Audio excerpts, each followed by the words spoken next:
2 riigi vahelise Torkhami piiripunkti lähedal kostus 50 paiku mürsutuld ning öösel sai lahingutegevusest tabamuse laager, kus majutati Pakistanist massiliselt naasvaid afgaane. Pakistani viimasele operatsioonile eelnes Afganistani vägede rünnak Pakistani piirivalvurite vastu eile õhtul, mis oli vastuseks Islamabadi varasematele õhulöökidele. Naabrite suhted on viimastel kuudel halvenenud ning maismaa piiripunktid on suures osas suletud alates oktoobris toimunud veristest lahingutest, milles hukkus mõlemal poolel üle 70 inimese.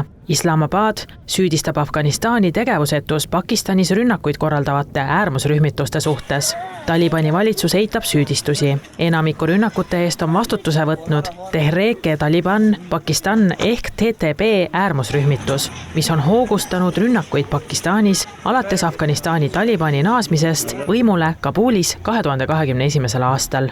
برادر کل ما خواه بودیم تیاره متوامت شیر نشست کرد همون صدای تیاره که شنیدم من خیستم دیدم که تیاره تو 6 تا یک 2 دانه بم زد پس بالا شد هم شیواز کرد گرمباز کرد دیگه ساعت 2 بجه شب بود دیگه هم سیاسرها کلی خیستم دویده آمدیم پایان.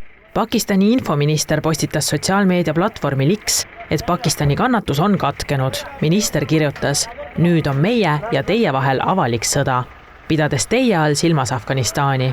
Lõuna-Aasia eksperdid on juba öelnud, et öised rünnakud tähistavad olulist ja ohtlikku eskalatsiooni varasemate kokkupõrgetega võrreldes. Ekspertide sõnutsi näib Pakistan olevat laiendanud oma sihtmärke äärmusrühmitusest TTP kaugemale, Talibani režiimi endani.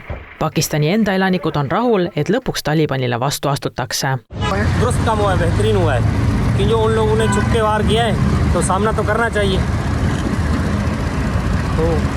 इसी प्रोसीजर में जो अभी सही है इन लोगों ने सही किया बहुत अच्छा काम किया हमारी पाक आर्मी ने बहुत अच्छा काम किया है हाँ माशाल्लाह पाकिस्तानी ने अच्छा किया है या अफगान ने तो हमला करके बहुत अच्छा किया है क्योंकि वो भी पाकिस्तानियों को मार रहे थे अब किया हम लोगों ने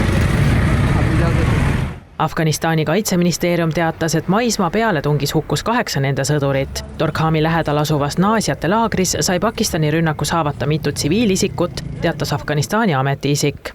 Lisaks sõjalistele operatsioonidele on Pakistanis ja Afganistanis viimastel kuudel toimunud mitmeid surmavaid enesetapuplahvatusi.